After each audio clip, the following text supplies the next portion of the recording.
Halo, selamat siang anak-anak semua. Senang sekali dapat berjumpa kembali dengan kalian semua di acara PA Anak GRI Bandung. Nah, hari ini kita mau bahas temanya tentang apa? Kalau anak-anak lihat tadi, judulnya adalah Berbahagialah yang Suci Hati. Di PA Anak kali ini kita akan melanjutkan seri eksposisi Injil Matius, ucapan berbahagialah. Nah, apa ya yang suci hati? Seperti apa orang yang suci hati? Dan bagaimana bisa mempertahankan kesucian hati, kita akan dengarkan di PA Anak kita hari ini. Nah, sebelumnya kita sama-sama latih lagu judulnya Tuhan Ampuni Dosaku. Lagu ini lagu yang short, pendek, gak terlalu panjang, tapi lagu ini lagu yang indah karena menyatakan doa kepada Tuhan. Seorang yang berdosa berdoa kepada Tuhan, meminta pengampunan daripada Tuhan. Lagu ini ditulis oleh Bapak Stephen Tong di Surabaya tahun 1975. Yuk kita sama-sama latihan lagu ini.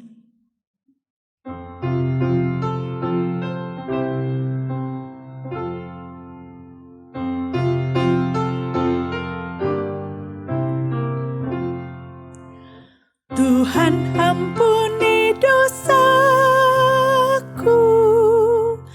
Tuhan dengarlah doaku, darah-Mu sucikanku, darah-Mu selamatkanku. Tuhan ampuni dosaku, Tuhan dengarlah doaku. Lagu yang indah ya. Lagu ini ditulis mengatakan, aku berdoa kepada Tuhan. Aku datang kepada Tuhan, minta tolong. Tuhan dengarkan doaku, Tuhan ampuni dosaku. Mari kita bersaat teduh sejenak sebelum kita memasuki PA Anak kita hari ini.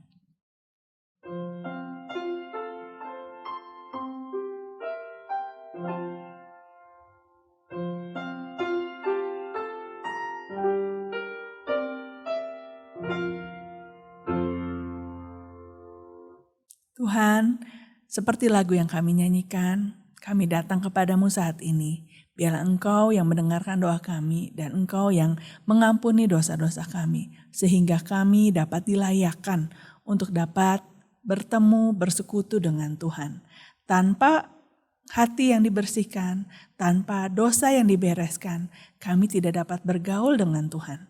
Tuhan tolong supaya kami dapat hidup sebagai anak-anak yang terus menerus tiap-tiap hari disucikan hatinya. Biar Engkau yang pimpin PA Anak kami hari ini. Biarlah firman Tuhan disampaikan dengan jelas. Firman Tuhan mencerahkan hati kami. Firman Tuhan membuat kami semakin hari semakin mengerti yang Tuhan mau. Semakin hari semakin mencintai Tuhan. Di dalam nama Tuhan Yesus kami berdoa dan bersyukur. Amin. Mari kita sama-sama menyanyikan lagu ini diulang 2 kali. Kemudian kita akan mendengarkan firman Tuhan pada PA Anak hari ini.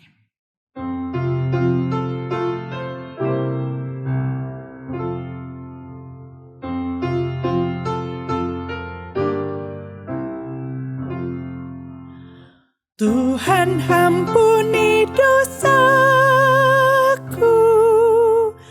Tuhan dengarlah doaku, darah-Mu sucikanku, darah-Mu selamatkanku. Tuhan ampuni dosaku, Tuhan dengarlah doaku, Tuhan ampuni dosaku, Tuhan dengarlah doaku, darah-Mu selamatkanku, darah-Mu selamatkanku. Tuhan ampuni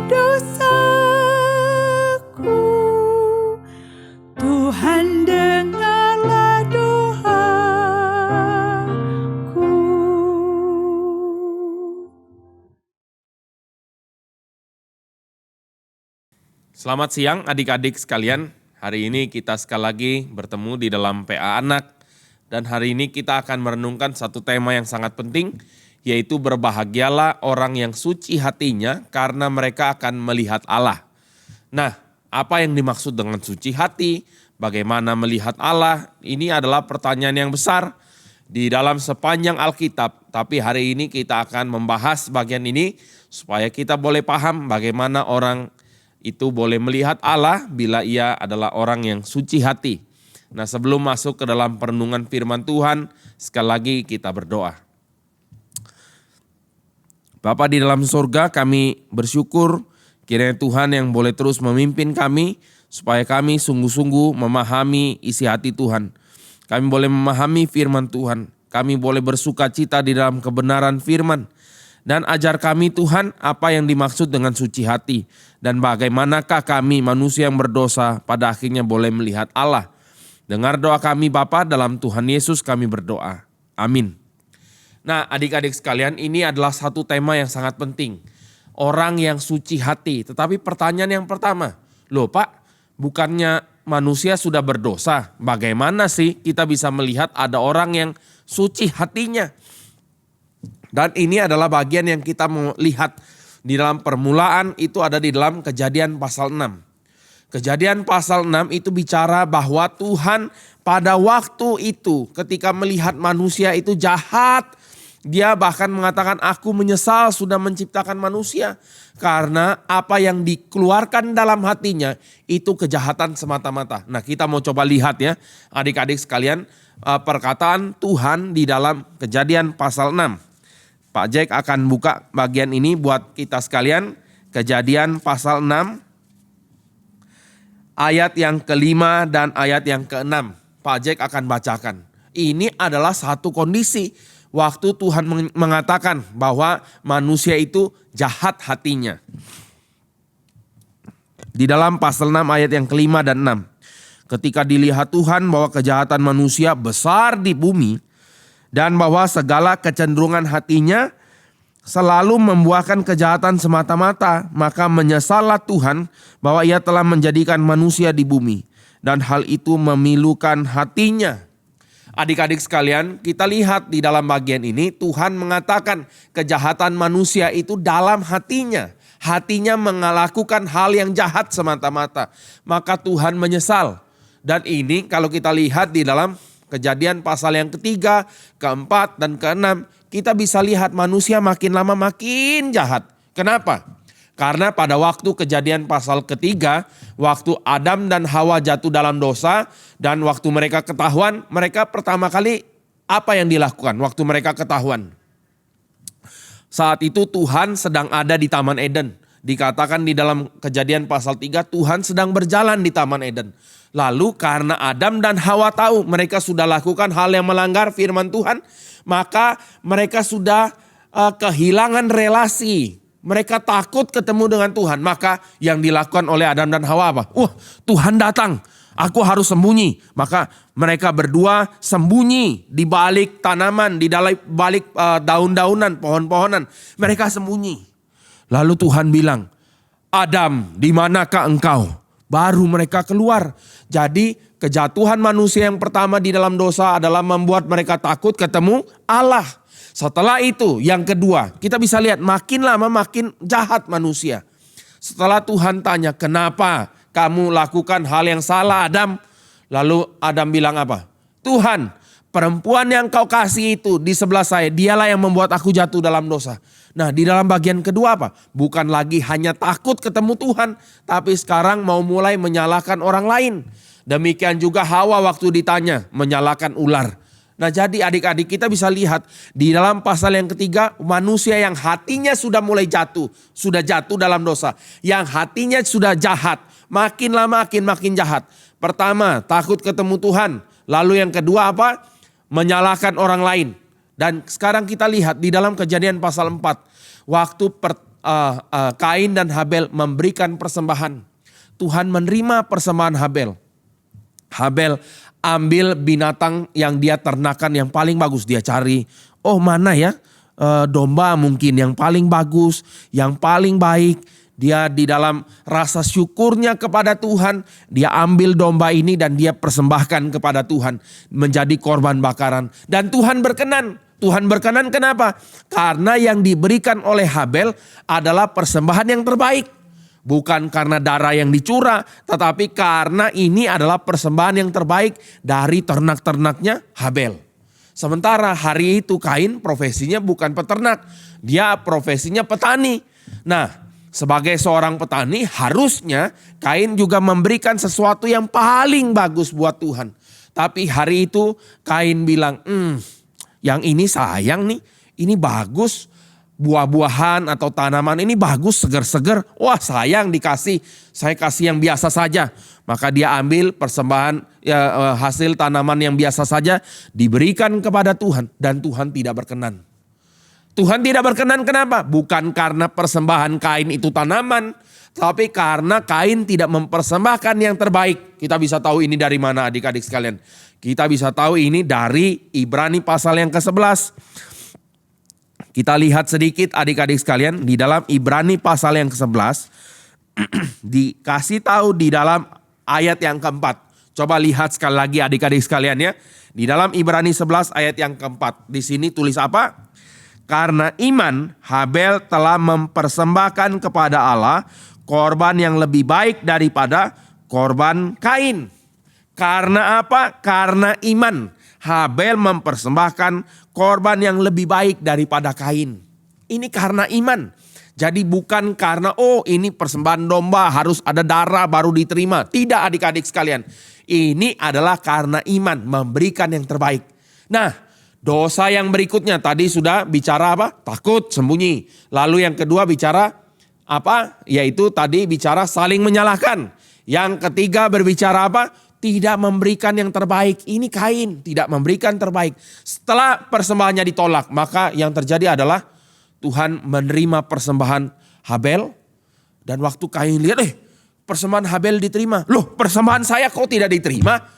Lalu dia mulai hatinya panas. Marah dia, iri hati. Oh, persembahan adikku kok diterima, persembahan saya tidak diterima. Saya yang sulung, saya harusnya boleh diterima juga.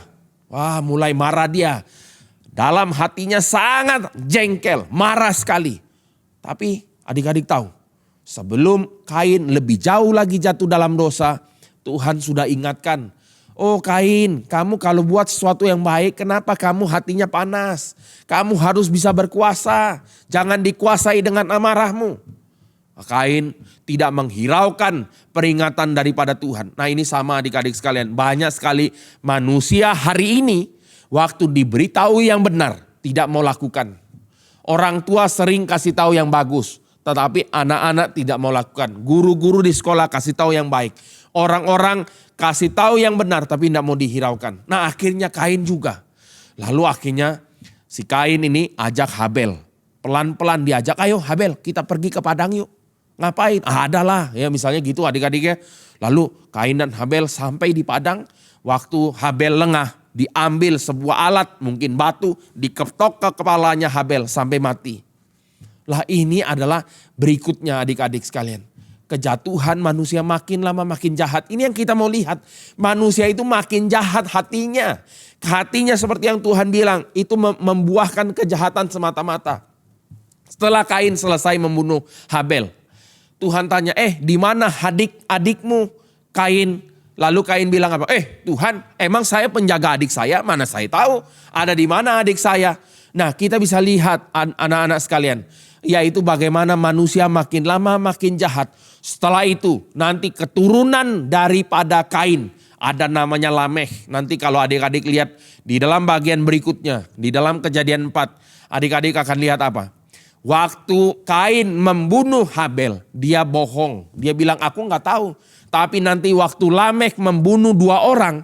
Dia bukan ngomong aku gak tahu. Tetapi dia bilang ini aku hebat. Kain bisa bunuh 1, saya bisa 2. Kalau Kain itu kalau orang yang nanti celakakan Kain akan dihukum. Oh lebih lagi kalau orang celakakan saya akan lebih dihukum.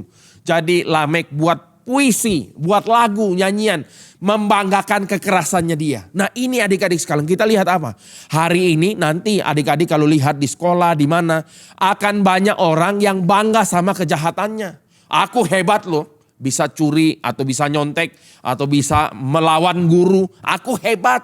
Wah, ini menakutkan. Ini adalah hal yang kita lihat mulai dari kejatuhan manusia dalam dosa. Nah, oleh sebab itu masuk ke dalam Kejadian 6. Di sini kita bisa lihat apa? Manusia itu hatinya jahat semata-mata dan Tuhan menyesal menciptakan manusia. Tetapi ada bagian penting di sini. Nah, ini yang kita mau lihat lagi adik-adik, yaitu di dalam Kejadian pasal yang ke-6. Kita mau lihat perbedaan yang besar antara manusia yang lain dengan orang yang kita lihat sebagai orang yang benar. Orang yang bergaul dengan Tuhan atau punya hubungan yang dekat dengan Tuhan. Di ayat 9, Pak Jack akan bacakan. Nuh adalah seorang yang benar dan tidak bercela di antara orang sezamannya. Dan Nuh itu hidup bergaul dengan Allah. Nah, adik-adik tahu kata tidak bercela. Tidak bercela itu di dalam bahasa Inggris adalah blameless. Tidak ada cacat sama sekali. Itu kalimatnya. Dan domba yang dipersembahkan itu hanya domba yang sempurna. Itu gemuk, bukan yang kurus kering ya.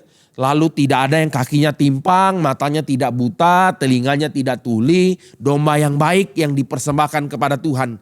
Dan domba yang tidak bercacat ini adalah domba yang berkenan di hati Tuhan. Waktu dipersembahkan Tuhan mau terima. Jadi ini sudah mulai berbicara mengenai konsep kekudusan. Konsep kesucian yaitu yang sempurna. Dan adik-adik lihat, ini adalah sangat menarik karena apa? Teman-teman Nuh pada zaman itu semua jahat. Tapi Tuhan bilang di dalam bagian ini, Nuh adalah orang benar, tidak bercela, dan dia hidup bergaul sama Tuhan. Inilah yang kita mau lihat adik-adik. Yang kita mau renungkan kemudian di dalam merenungkan daripada Matius pasal 5 ayat yang ke-8. Orang yang suci hati akan melihat daripada Tuhan. Kok bisa? Pertama, suci hati itu hanya mungkin muncul di dalam anugerah Tuhan. Sekali lagi, kita hanya mungkin mempunyai hati yang murni, hati yang suci, itu karena ada anugerah Tuhan. Karena punya hubungan sama Tuhan, baru bisa hatinya murni. Dan orang yang punya hati murni, itu adalah orang yang taat melakukan kehendak Tuhan. Nah, sekali lagi adik-adik ya, orang yang punya hati murni itu adalah orang yang percaya sama Tuhan. Tuhan bilang apa? Dia lakukan. Tuhan suruh apa? Dia taat. Tuhan ngomong, dia dengar. Tapi bukan hanya dengar ya. Ini kan banyak sekarang. Kalau orang ngomong, guru ngomong, siapa ngomong, kita sih dengar-dengar saja. Tapi taat belum tentu. Nah, ini tidak benar adik-adik ya. Nah, oleh sebab itu, orang yang suci hati itu adalah orang yang bergaul sama Tuhan. Orang yang bergaul sama Tuhan adalah orang yang taat. Orang yang taat juga adalah orang yang hidupnya benar. Nah, ini yang kita mau lihat. Orang yang suci hati.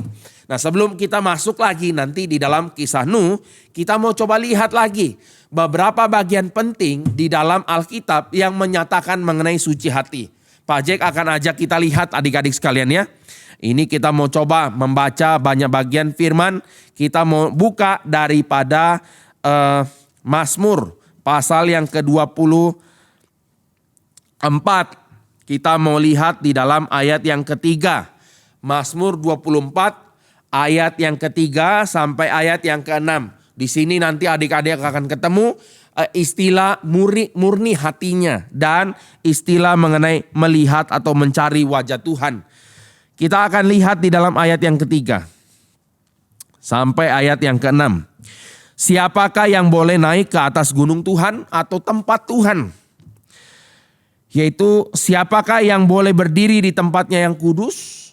Tempat yang kudus, gunungnya Tuhan. Siapa yang boleh datang? Ayat 4 menjawab, orang yang bersih tangannya dan yang murni hatinya, yang tidak menyerahkan dirinya kepada penipuan dan yang tidak bersumpah palsu. Dialah yang akan menerima berkat dari Tuhan dan keadilan dari Allah yang menyelamatkan dia. Itulah angkatan orang-orang yang menanyakan dia, yang mencari wajahmu ya Allah Yakub. Oh, ini penting adik-adik. Kenapa? Siapa yang boleh datang dekat dengan Tuhan? Siapa yang boleh berdiri di tempat yang kudus? Adik-adik ingat ya, waktu Musa berdiri di tempat yang kudus, Tuhan bilang apa? Copot sepatunya. Waktu Yosua berdiri di hadapan malaikat atau panglima bala tentara sorga, juga sama. Lepaskan sandalmu. Karena tempat yang kau diri ini kudus. Nah, ini yang kita bisa lihat, hanya orang yang berdiri dengan kebenaran, kesucian, keadilan, itu yang datang kepada Tuhan. Tetapi adik-adik, kita harus tahu bahwa orang yang suci hatinya, orang yang benar, ini karena perbuatan anugerah Tuhan. Karena waktu manusia jatuh dalam dosa, mereka itu gagal punya relasi sama Tuhan. Mereka ngomong sama Tuhan juga tidak.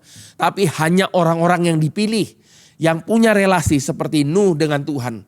Nanti kita bisa lihat lagi Daniel dengan seluruh wilayah Babilonia waktu itu, di mana orang-orang menyembah berhala. Daniel, Sadrak, Mesak, Abednego memutuskan untuk tidak kompromi, tidak melakukan dosa. Meskipun semua lain-lainnya ajak makan makanan berhala, mereka berempat tidak mau. Wah, ini sesuatu hal yang besar. Nanti kita bisa lihat lagi waktu mereka disuruh menyembah daripada patung, mereka tidak mau. Bahkan Sadrak, Mesak, Abednego rela masuk ke dalam perapian tungku api yang besar. Wah, ini kita bisa lihat adik-adik. Oke, sekarang kita lihat beberapa bagian lagi adik-adik ya. Kita mau lihat di dalam Mazmur pasal yang ke-11 ayat yang ke-7. Kita mau lihat lagi apa sih mengenai orang yang bisa lihat Tuhan itu bagaimana. Ayat yang ke-7. Pak Jack baca ya, Mazmur 11 ayat ke-7. Sebab Tuhan adalah adil dan ia mengasihi keadilan, orang yang tulus akan memandang wajahnya. Berarti kita mulai bisa memahami orang yang bisa datang melihat Tuhan, yang bertemu Tuhan, yang punya relasi dengan Tuhan adalah orang yang tulus, orang yang murni hatinya, suci hatinya, orang yang juga melakukan kehendaknya. Kebenaran, keadilan, baru bisa. Tanpa ini tidak mungkin, tapi ini pun adalah anugerah Tuhan. Satu lagi adik-adik, kita lihat di dalam Mazmur pasal 17 ayat yang ke-15. Kita lihat lagi nih. Mazmur pasal 17 ayat yang ke-15. Tetapi aku dalam kebenaran akan kupandang wajahmu. Dalam kebenaran. Dan pada waktu bangun aku akan menjadi puas dengan rupamu. Jadi dalam kebenaran akan kupandang wajahmu. Nah adik-adik sekalian, waktu kita mulai membaca beberapa ayat tadi di dalam Mazmur 24, 11 dan 17. Kita bisa tahu bahwa orang yang melihat Allah itu adalah orang yang hatinya murni, orang yang melakukan kebenaran, orang yang tulus. Dan ini sesuatu yang kita kalau lihat ada di dalam diri Nuh. Itulah sebabnya hari ini kita mau melihat daripada Matius 5 ayat 8, dari kisah bagaimana Nuh hidup sebagai kontras yang sangat berbeda dengan orang-orang yang hidup sezamannya. Oke adik-adik ya, kita akan kembali lagi ke dalam kisah daripada Nuh. Nuh itu apa sebabnya dia bisa dikatakan sebagai orang benar. Dikatakan sebagai orang yang tidak bercacat celah. Karena jawabannya sekali lagi. Karena dia punya relasi dengan Tuhan. Adik-adik tahu kalau kita punya relasi dengan Tuhan, kita membaca firman Tuhan. Firman itu akan yang tegur kita. Waktu kita mau marah, firman Tuhan mengingatkan, jangan marah sampai matahari terbenam. Jangan marah terlalu marah. Jangan marah dalam keadaan yang penuh dengan egomu sendiri. Jangan marah karena itu. Tetapi Alkitab bilang apa? Seperti yang beberapa waktu lalu kita bicara mengenai lemah lembut, meekness. Itu adalah kita mampu balas tapi kita tidak mau balas. Seperti kuda liar yang sekarang sudah dijinakkan. Dia punya kekuatan tapi dia tidak lakukan. Kenapa? Karena inilah perubahan itu adik-adik sekalian. Nah berikutnya kita bisa lihat perbedaan besar antara Nuh dengan orang sebangsanya apa. Yaitu adalah Nuh itu waktu Tuhan bilang dia disuruh bangun bahtera. Dia taat. Nah ini ya kita lihat ya. Kita lihat lagi di dalam Kejadian pasal yang ke-6. Kita lihat hanya ada 3 ayat saja Nuh itu diberikan perintah. Tapi Nuh kemudian taat dan menjalankannya di dalam waktu yang Tuhan beri. Kita lihat sedikit ya di dalam ayat yang ke-14 sampai 16. Buatlah bagimu sebuah bahtera dari kayu gofir. Bahtera itu harus kau buat berpetak-petak dan harus kau tutup dengan pakal dari luar dan dari dalam. Pakal itu kayak seal yang nutup ya. Beginilah engkau harus membuat bahtera itu 300 hasta panjangnya atau sekitar 137 meter. 50 hasta lebarnya sekitar 23 meter. Dan kemudian tinggi 30 hasta sekitar 14 meter. Ayat 16. Buatlah atap pada bahtera itu dan selesaikan bahtera itu sampai sehasta dari atasnya dan pasanglah pintunya pada lambungnya. Buatlah bahtera itu bertingkat bawah, tengah dan atas. Adik-adik, ini cuma 3 ayat. Pendek sekali kalau diomong, ini pendek sekali. Tetapi bagaimana caranya membuat bahtera? Itu panjangnya 137 meter. Itu kira-kira sepanjang apa adik-adik sekalian? Itu panjang 1,5 kali lapangan bola kaki. Oh, itu panjang sekali adik-adik. Dan kemudian tingginya 14 meter. Itu seperti ruko 4 lantai. Kalau satu lantai tingginya 3,5 itu 14 meter. Itu 4 lantai. Tinggi sekali. Jadi tingginya 14 meter, panjangnya 137 meter. Dan lebarnya 23 meter. Besar sekali. Dan oleh sebab itu coba pikir ya. Bagaimana cara Nuh membuat bahtera ini? Tetapi Alkitab bilang ayat 22. Nuh melakukan semuanya itu tepat seperti yang diperintahkan Allah kepadanya. Demikian dilakukannya. Nah, kita mulai melihat bahwa diprediksi untuk membangun daripada bahtera yang sebesar ini diperlukan kira-kira lebih dari 10.000 pohon. 10.000 pohon, banyak sekali 10.000 pohon. 10.000 pohon mau dapat di mana? Maka tidak heran kalau bahtera itu didirikan di atas bukit. Kenapa? Karena supaya bisa banyak dapat kayu-kayu. Dan Nuh mengerjakan ini begitu susah. Mungkin dia sama anak-anaknya atau sama teman-temannya. Kemungkinan temannya pun mengejek dia. Kenapa? Karena di dalam tradisi teman-temannya Nuh ini bukan orang baik. Dia justru digambarkan, mereka justru diceritakan mentertawakan Nuh. Misalnya Nuh bilang, ayo teman kita buat bahtera yuk. Karena apa? Karena Tuhan bilang hanya tinggal 120 tahun saja. 120 tahun saja kemudian akan ada air bah yang besar yang menutupi seluruh daripada makhluk hidup. Teman-temannya bilang, hah? Apa kamu bilang? Kamu orang gila? Mana mungkin, selama ini kita tidak pernah lihat air begitu besar. Tidak ada, kamu bangun dari mimpi. Lalu Nuh bilang, benar akan ada air bah karena Tuhan melihat kejahatan manusia. Banyak penipuan, banyak kekerasan, banyak penindasan. Tuhan murka. Dan ini kalau kita lihat di dalam surat 2 Petrus 2 ayat yang kelima. Kita bisa lihat bahwa Petrus mengatakan Nuh adalah pemberita kebenaran. Maka kita percaya bahwa Nuh memberitakan tentang hukuman Tuhan yang akan datang. Tapi teman-temannya menertawakan dia. Alah kamu mimpi di siang bolong. Mana coba buat saja sendiri. Maka adik-adik sekalian kalau kita bayangkan. Nuh harus membuat bahtera ini mungkin sama 3 anaknya. Ham, Sam dan Yafet. Mereka potong kayu cetar. Satu pohon roboh. Potong lagi, potong satu lagi, roboh satu lagi. Terus lalu diperbaiki kayu yang gelondongan bulat ini mana bisa jadi tiba-tiba jadi bahtera. Nggak bisa, harus dipotong kayunya. Dipotong, disusun satu-satu, dibuat satu-satu. Di hari itu kita mungkin belum ada paku tetapi mereka tentu harus dikikis. Kayu balok itu dibuat supaya balok dengan balok bisa jadi satu. Nah ini begitu susah. Ini perlu waktu kerja yang begitu panjang. Mereka kerja dengan tenaga kerja yang sangat sedikit. Tapi terus kerja. Dan Alkitab mencatat ada waktu 120 tahun. Itu yang pertama untuk bangun bahtera yang besar itu. Itu butuh sangat lama waktu untuk selesaikan. Lalu dia harus ambil satu lapisan seperti aspal yang ditutupi di dalam pinggir sebelah luar dan sebelah dalam. Ini membutuhkan ketaatan yang sangat ekstra. Dan lagi bahtera itu dibangun di atas bukit. Coba bayangkan bagaimana bawa turunnya. Kalau kita pikir sudut pandang orang-orang yang tidak mengenal Allah hari itu. Mereka akan tertawain Nuh. Alah kamu buat ini di atas gunung. Bagaimana mau pakai? Ketawa-ketawa mereka.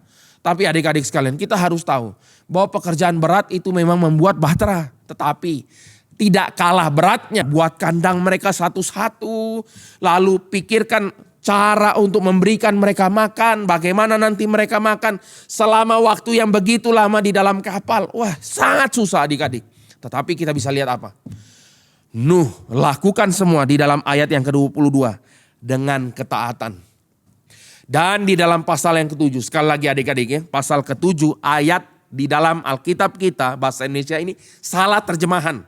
Pak Jack akan bacakan ya di dalam ayat yang ke-7 sampai yang ke-10. Masuklah Nuh ke dalam bahtera itu bersama dengan anak-anaknya dan istrinya dan istri anak-anaknya karena air bah itu. Ini sama terjemahan dengan bahasa aslinya. Di dalam ayat 8, dari binatang yang tidak haram dan yang haram, dari burung-burung dan dari segala yang merayap di muka bumi, ini juga masih tepat. Ayat 9 yang kurang tepat, salah bahkan. Ditulis di sini, datanglah sepasang mendapatkan Nuh ke dalam bahtera itu, jantan betina seperti yang diperintahkan Allah kepada Nuh. Ini salah terjemahannya, bukan datanglah. Sekali lagi, bukan datanglah. Pak Jack kasih alat bantu dulu satu, yaitu kita baca dari bahasa Inggrisnya. Ayat yang ke-9, sekali lagi ya. Pak Jack baca lalu terjemahkan. Two and two, dua-dua, male and female, jantan dan betina, went into the ark, masuk ke dalam bahtera with Noah, bersama Noah. As God had commanded Noah, sebagaimana Tuhan sudah perintahkan kepada Nuh. Jadi binatang itu datang dua-dua dan kemudian jantan betina masuk ke dalam bahtera bersama dengan Nuh.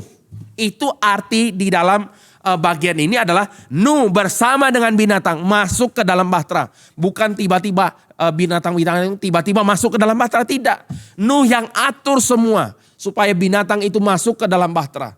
Jadi adik-adik sekalian, ini pekerjaan yang sangat berat untuk menata siapa kuda kandangnya sebesar ini. Ya kalau kuda kandangnya kecil begini bagaimana adik-adik sekalian? Sempit kudanya ya, enggak bisa gerak. Kuda agak lebar sedikit. Kelinci kandangnya kecil, ayam kandangnya kecil. Nanti ada angsa, bebek dan lain sebagainya. Banyak sekali. Jadi Nuh harus pikirkan. Adik-adik sekalian, ini ketaatan yang luar biasa besar. Inilah yang membedakan selama 120 tahun. Sekali lagi, Nuh itu terus bergaul dengan Tuhan. Dia melakukan dengan tepat yang Tuhan perintahkan kepada dia. Sementara orang-orang lain yang ada hari itu hanya hidup dalam kejahatan. Setelah hidup dalam kejahatan, dalam tradisi mereka pun mentertawakan Nuh begitu rupa. Ketawain ya kamu ya, diejek terus dihina-hina seterusnya. Tapi Nuh tetap setia. Inilah perbedaan. Orang yang suci hatinya itu akan melihat Tuhan. Kenapa? Karena Nuh dia menjaga hatinya. Dia selalu tahu yang Tuhan kehendaki apa. Sementara orang yang kompromi hidupnya, orang yang buat jahat, sampai mati pun tidak tahu Tuhan mau kerjakan apa. Tidak tahu. Bahkan ada orang yang kasih tahu, mereka juga tidak mau tahu. Nah, ini yang terjadi adik-adik. Nah sekarang bagian terakhir, ini bagian penghukuman. Sekali lagi, bagian penghukuman ini ada di dalam ayat 10. Ayat 10 pasal 7 ditulis begini. Setelah 7 hari datanglah air bah meliputi bumi. Ya, di ayat 7 masuklah, berarti Nuh masuk. Setelah Nuh masuk 7 hari kemudian air bah turun. Jadi di dalam nanti ayat yang ke-13, pada hari itu juga masuklah Nuh serta Sem, Ham dan Yafet, anak Nuh, istri Nuh dan ketiga anak-anaknya bersama dengan banyak nanti binatang. Itu mereka sudah masuk 7 hari. Jadi coba bayangkan ya, mungkin saya nggak tahu adik-adik sekalian. Mungkin ada orang-orang yang lihat, dia sudah masuk dalam bahtera. Mana hujan Nuh, hujannya mana Nuh. Mana hujan air bah banjir besar itu mana. Ya misalnya adik-adik ya, mereka semua mentertawakan Nuh. Lalu mereka pulang ke rumah. 7 hari kemudian hujan lebat turun begitu besar. Alkitab bilang total akan ada hujan besar sekali. 40 hari 40 malam. Siang malam hujan deras. Mungkin hari pertama mereka masih santai. Oi hujan mandi air. Biasa ya anak-anak kadang lihat hujan senang. Orang tua saja yang agak khawatir karena takut anak-anaknya sakit. Tapi biasanya kita kalau hujan turun, main hujan, main tanah becek. Mungkin hari pertama Orang-orang yang ada di zaman Nuh waktu itu masih hidup senang-senang. Padahal mereka tidak tahu hujan itu adalah hukuman terakhir bagi generasi hari itu. Mereka mungkin hari pertama bahagia. Hujannya mungkin udah lama panas, hujan, oh senang. Hari kedua mulai bingung sedikit, kok belum reda. Tidak pernah hujan 2 hari 2 malam besar begini. Hari ketiga mulai banjir di tempat-tempat. Mereka mulai ngungsi ke dataran yang lebih tinggi. Berharap hari besoknya akan reda. Besok masih hujan lagi. Hari keempat, hari kelima, hari keenam. Mereka mulai khawatir. Mungkin hari keenam mereka mengingat, oh iya, jangan-jangan Nuh punya ucapan benar. Kita harus segera cari Nuh. Bahaya ini sudah tempat mulai tenggelam sedikit-sedikit. Wah, bahaya ini, banjir mulai di daerah-daerah kita. Sudah ada orang yang mengungsi ke tempat lain. Akhirnya mereka datang ke tempat Nuh. Setelah di tempat Nuh, mereka bilang, Nuh, tolong kami buka pintu. Nuh, tolong kami buka pintu. Nuh bilang, aduh tidak bisa, pintunya sudah ditutup oleh Tuhan sendiri. Tuhan sudah tutup pintu itu. Di dalam ayat 16 lihat. Lalu Tuhan menutup pintu batra itu di belakang Nuh. 7 hari sebelumnya Tuhan sudah tutup pintu. Orang sudah tidak tahu, tidak ada kesempatan lagi. Mereka masih bahkan menikmati hari-hari di mana mereka biasa berbuat dosa.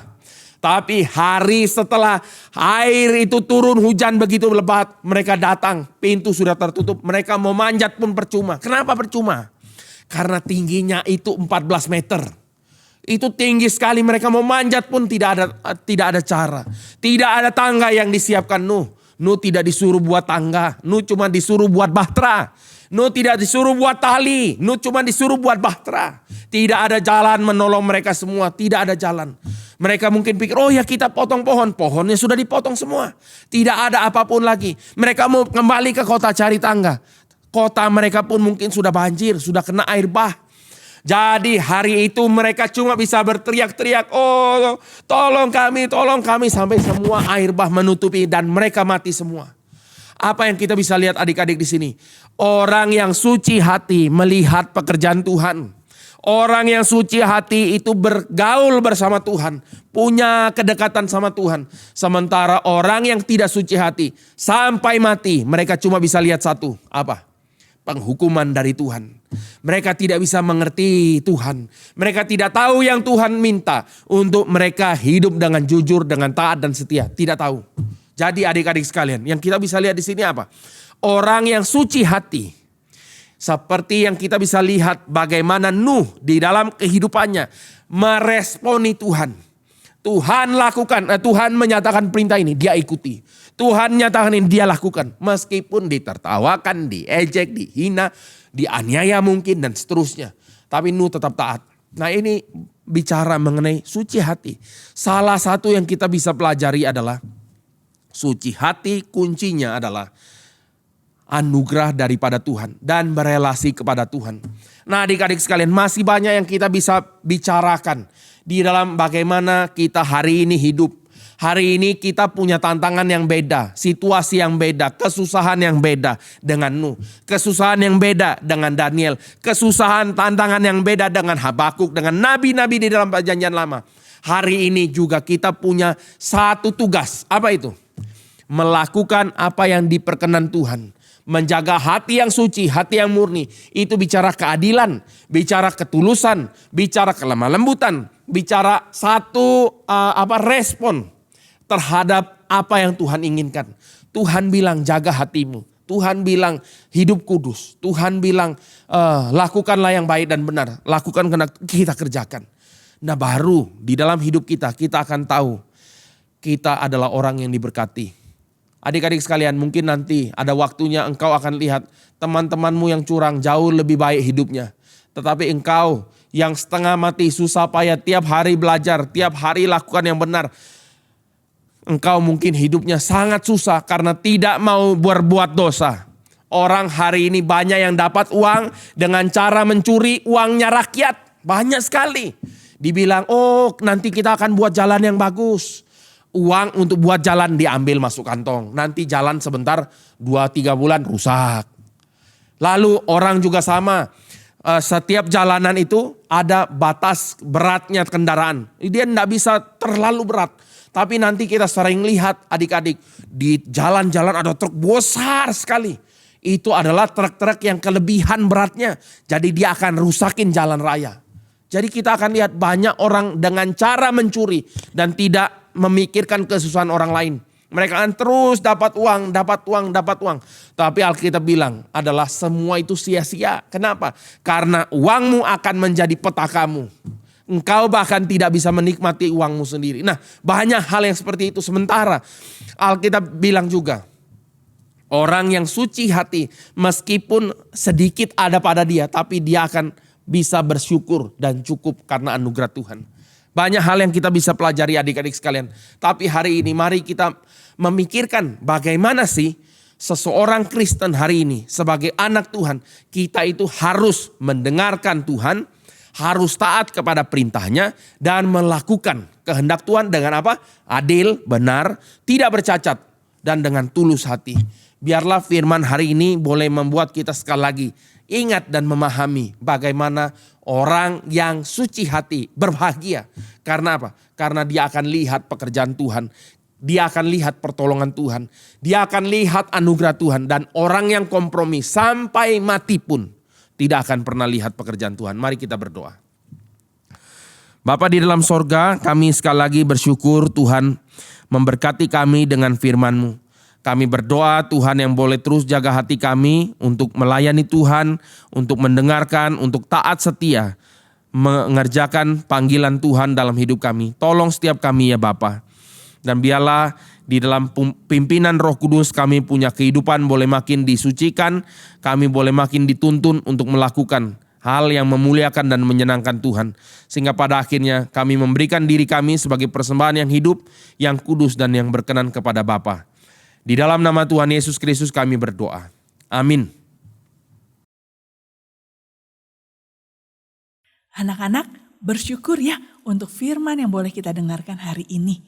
Nah biarlah Tuhan tolong kita untuk tiap-tiap hari semakin dikuduskan, semakin disucikan. Tiap-tiap hari boleh menang atas dosa.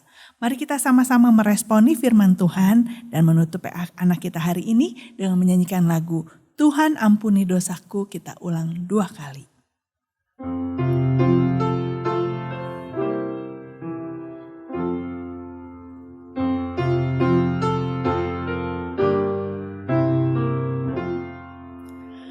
Tuhan ampuni dosaku, Tuhan dengarlah doaku, darah-Mu sucikanku, darah-Mu selamatkanku. Tuhan ampuni dosaku, Tuhan dengarlah doaku. Tuhan ampuni dosaku, Tuhan dengarlah doaku, darah-Mu sucikanku, darah-Mu selamatkanku. Tuhan ampuni dosaku, Tuhan dengarlah doaku.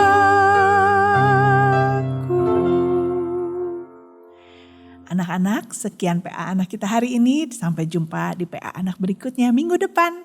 Sampai jumpa anak-anak semua. Bye.